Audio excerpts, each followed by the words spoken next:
తెలంగాణలో BC quota సెగ క్రమంగా రాజుకుంటోంది. స్థానిక ఎన్నికల్లో 42% రిజర్వేషన్లు అమలు సాధ్యం కాదని కాంగ్రెస్ ప్రభుత్వం నుంచి సంకేతాలు వస్తూ ఉండడంతో బీసీ సంఘాలు, ప్రత్యర్థి పార్టీలు క్రమంగా స్వరం పెంచుతున్నాయి, ఉద్యమాలకు పిలుపునిస్తున్నాయి.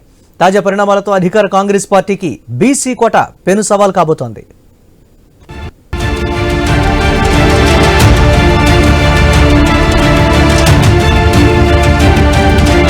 కాంగ్రెస్ పార్టీ పీఏసీ మీటింగ్ లో స్థానిక ఎన్నికలపై నిర్ణయం తీసుకుని తేదీలు ప్రకటిస్తారని, బీసీ కోటా అమలుపై కీలక ప్రకటన ఉంటుందని అనుకున్నారు. కానీ సుదీర్ఘ సమావేశం తర్వాత న్యాయకూతుల సలహాలు తీసుకుని 42% బీసీ రిజర్వేషన్లపై ముందుకెళ్లడానికి మంత్రులతో కమిటీ ఏర్పాటు చేసింది. ఈ మంత్రుల కమిటీ ఈ నెల 26లోగా బీసీ రిజర్వేషన్ల అమలు అంశాలపై నివేదిక ఇస్తుంది. ఆ నివేదికపై కేబినెట్ లో చర్చించి తుది నిర్ణయం తీసుకునే వీలుంది. అయితే చట్టపరంగా బీసీ రిజర్వేషన్ అమలు సాధ్యం కాదని, పార్టీ పరంగా ఈ కోటాను అమలు చేస్తామన్న సంకేతాలు ఇవ్వడంతో తెలంగాణ రాజకీయం వేడెక్కింది. హైకోర్టు ఇచ్చినటువంటి తీర్పు మేరకు 31 సెప్టెంబర్ లోపల స్థానిక సంస్థల ఎన్నికలను ఏ విధంగా జరపాలి, అధికారికంగా భారత రాష్ట్రపతి గారి దగ్గర నుంచి వచ్చినటువంటి యాక్ట్ 42% పోవాలా, ఒకవేళ అది అందుబాటులో రాకపోతే పార్టీ పరంగా 42% రిజర్వేషన్ వెళ్లాలా అనే అంశాలపైన పిఎస్సి సంబంధించినటువంటి సభ్యులంతా సుదీర్ఘంగా చర్చించిన తర్వాత ఈ అంశాలపైన లీగల్ ఎక్స్పర్ట్ సలహాలు కూడా తీసుకొని బీసీలకి న్యాయం జరగాలి, ఈ ప్రభుత్వం చేస్తున్నటువంటి కార్యకలాపాలన్నీ కూడా విజయం కావాలి, దానికి దోహదపడేటువంటి లీగల్ సంబంధించిన అంశాలన్నింటినీ కూడా లీగల్ ఎక్స్పర్ట్స్ తో సంప్రదించి వారి సలహాలు తీసుకొని 28వ తారీఖు లోపల ఒక రిపోర్ట్ ని పార్టీకి, ప్రభుత్వానికి సబ్మిట్ చేసే విధంగా పిఎస్సి కమిటీ ఒక తీర్మానం చేయడం కూడా జరిగింది.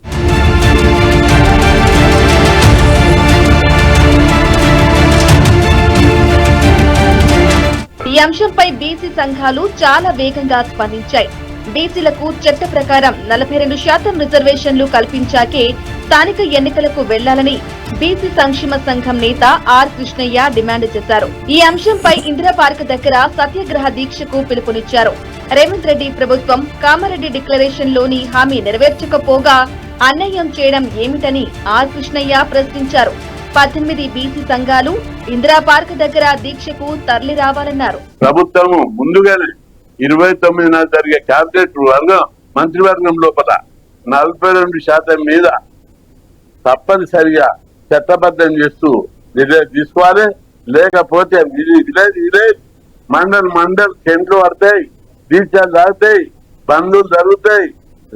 అసలు ఉద్యమం తెలంగాణ ఉద్యమం ఎట్లా జరిగిందో బీసీ ఉద్యమం కూడా అట్లా జరుగుతుంది. దీనికి పార్టీలు లేవు, గ్రూపులు లేవు, అందరిది 42 కాబట్టి అందరూ కలిసికట్టుగా కార్యకర్తలుగా ఉద్యమం చేయడానికి ముందుకున్నాం. ఓ చెక్క బొమ్మను పెట్టి వాళ్ళ నాయకత్వంలో ఉద్యమాన్ని తీసుకుపోవడానికి సిద్ధంగా ఉన్నాం. కాబట్టి ప్రభుత్వం దిగిరావాలి. బీసీల విషయం లోపల ఇది సామాజిక న్యాయం, ఇక్కడ బేసిగారు పెట్టుకోవద్దు.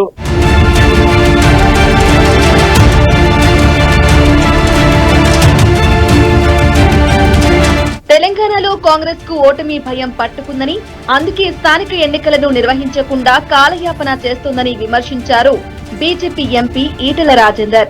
అసెంబ్లీలో శాసనసభ్యులు, జిల్లా పరిషత్తులు, కార్పొరేషన్లు, మున్సిపాలిటీలు, మండల పరిషత్తులు, గ్రామ పంచాయతీలు, ఇన్ని వ్యవస్థలు, ఇవన్నీ వ్యవస్థలు సమగ్రంగా ఉంటేనే, పనిచేస్తేనే ఇవాళ గాంధీ గారి కళ్ళగన్న గ్రామ స్వరాజ్యం సిద్ధిస్తుంది.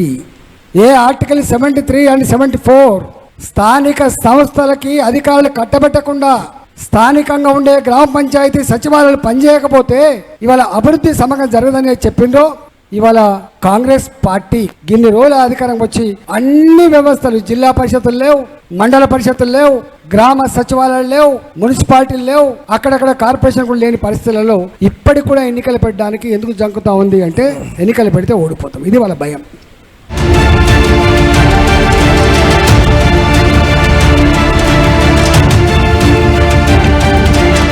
మొత్తానికి బీసీ కోటా అంశం రాజకీయ పార్టీలకు అస్త్రంగా మారింది. ముందుగా హామీ ఇచ్చినట్లుగా కోటాపై చట్టం తీసుకురాలేకపోయామనే ఆవేదనలో కాంగ్రెస్ నేతలు ఉంటే, అధికార పార్టీ నాయకులను కార్నర్ చేయడానికి విపక్షాలు, బీసీ సంఘాలు సిద్ధమవుతున్నాయి. ప్రభుత్వం నుంచి అధికారిక ప్రకటన వచ్చాక ఈ విషయంలో పొలిటికల్ అటెన్షన్ క్రియేట్ చేసేందుకు గ్రౌండ్ ప్రిపేర్ చేస్తున్నాయి.